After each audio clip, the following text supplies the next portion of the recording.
Bonjour à tous et bienvenue dans cette nouvelle vidéo qui traitera de la troisième partie de notre tutoriel sur la création d'un tableau de bord des stocks sur Excel. Dans cette partie-là, nous allons traiter principalement la création de nos différents graphiques sur notre fichier.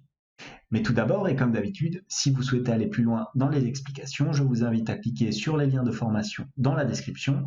Et si vous ne souhaitez pas rater mes vidéos sur la comptabilité, la finance et l'utilisation des outils tels qu'Excel dans le monde de l'entreprise, n'hésitez pas à vous abonner à la chaîne. De plus, pour ceux qui souhaiteraient uniquement acquérir le fichier sans passer par le tutoriel vidéo, sachez que tous les documents sont disponibles en illimité et dans leur version finalisée pour mes contributeurs Patreon, plateforme dont vous trouverez le lien en description. Donc, on va démarrer par mettre les formules correspondantes à nos graphiques d'occupation. Donc, on va mettre d'abord aussi un petit titre. Donc, on va avoir deux indicateurs, l'occupation ici et le reste. C'est-à-dire que si c'est occupé à 80%, le reste sera naturellement de 20%. On va faire ça, on va copier ça 3 fois. Hop. 1, 2 et 3. Maintenant, je vais rapatrier ici le taux d'occupation de l'entrepôt numéro 1. Pour cela, je vais utiliser une fonction qu'on a rarement vue sur la chaîne, pour ne pas dire pas du tout à l'heure où je fais cette vidéo. Il s'agit de la fonction recherche. Donc, on va chercher la dernière valeur dans notre taux, dans notre quantité actualisée de quantité au sein de notre entrepôt. Donc, on va utiliser la fonction recherche. 9, on va à la puissance 9, comme ceci. Ensuite, point virgule, on va dans notre entrepôt numéro 1 ici et on va sélectionner notre colonne J ici, 200. On ferme la parenthèse. On n'oublie pas de figer notre matrice. Donc ça, une fois qu'on a fini ça, on divise le tout, c'est tout simplement le calcul d'un taux. On divise tout ça par quoi? Par tout simplement le nombre, la capacité d'entrepôt global. Donc ici, votre capacité d'entrepôt que vous allez remplir naturellement à la main. Une fois que vous avez fait ça, vous appuyez sur Entrée. Vous avez ici, donc on va mettre tout ça en pourcentage, un taux d'occupation de 5%. Donc le reste, c'est très simple, c'est égal à 1 moins le taux d'occupation. Vous pouvez recopier cette formule. Là encore, la standardisation de votre fichier va vous permettre de changer uniquement ici entrepôt 1, entrepôt 2, entrepôt 1, entrepôt 2. Vous appuyez sur Entrée. Le reste est égal à 1 moins ce qu'on a calculé maintenant. Hop, on met tout ça en pourcentage. On peut l'aligner éventuellement à gauche, voilà, pour éviter. Voilà. Pareil, on recopie tout ça. CTRL-C, CTRL-V. Entrepôt numéro 3 est égal à 1 moins tout ça. Voilà, on applique un petit format en pourcentage.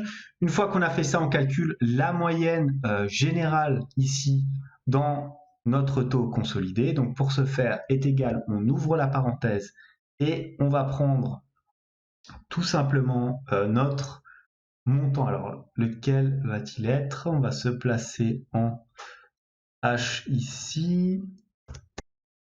Occupation 5% ici.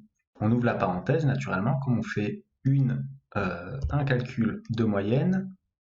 Donc ça va être le taux d'occupation fois on va dans l'entrepôt numéro 1 et on va sélectionner ici notre capacité d'entrepôt. Plus, on répète tout ça pour les trois différents indicateurs.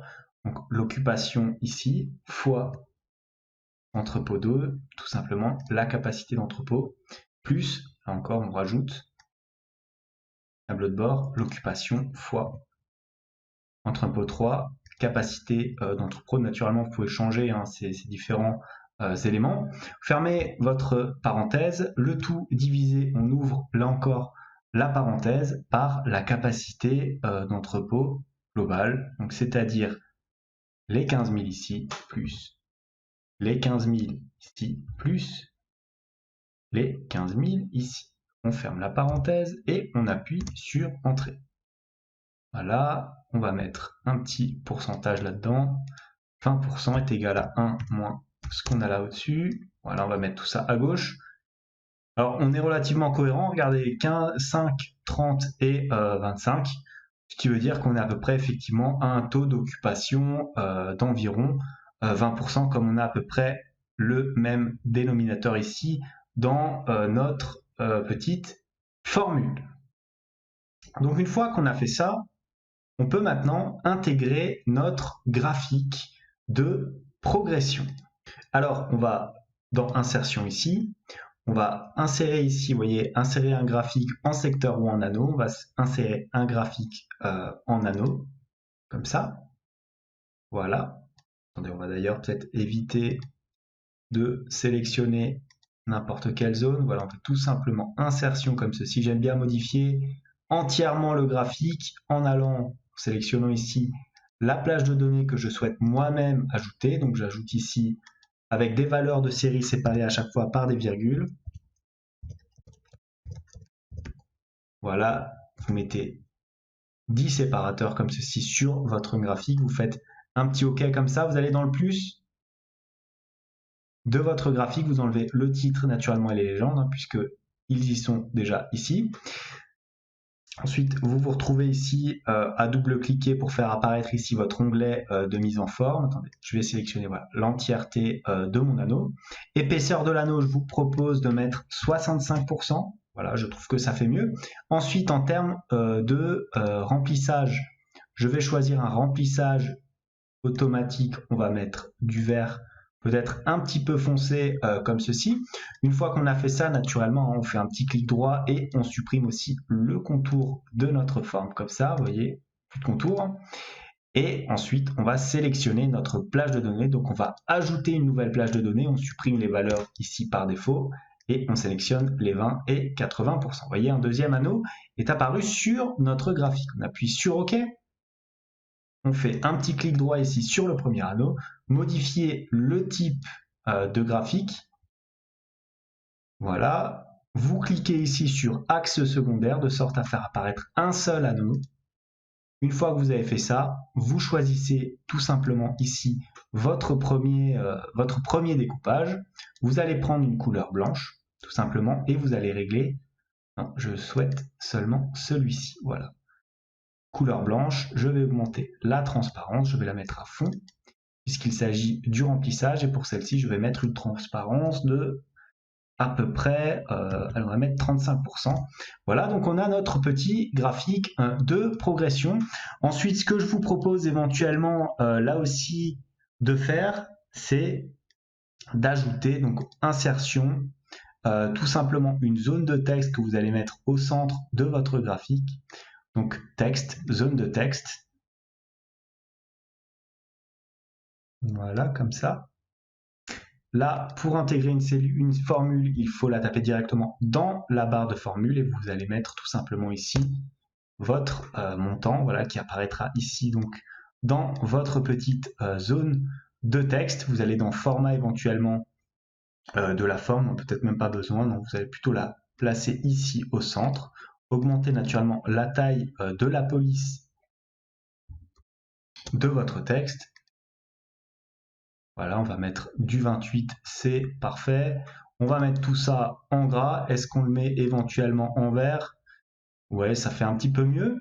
Une fois que vous avez fait ça, naturellement, vous faites un petit clic droit, vous enlevez votre contour, donc sans contour, voilà. Vous placez tout simplement maintenant votre graphique à l'intérieur de l'espace qui est prévu à cet effet, comme ça. Voilà.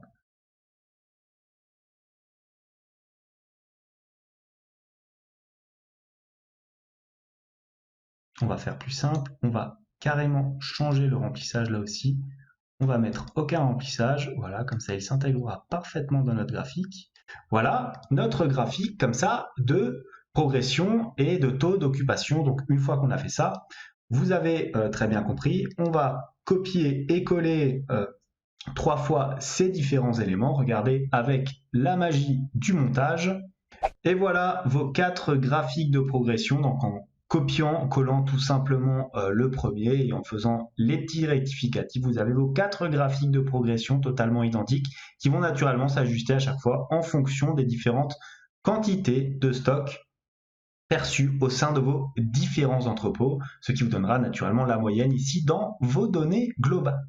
C'était tout pour ce tutoriel de tableau de bord des stocks. Naturellement, n'hésitez pas à le modifier, à ajouter des indicateurs, à le mettre à votre sauce. En tout cas, moi je vous dis merci de votre attention et à bientôt pour de nouveaux tutoriels.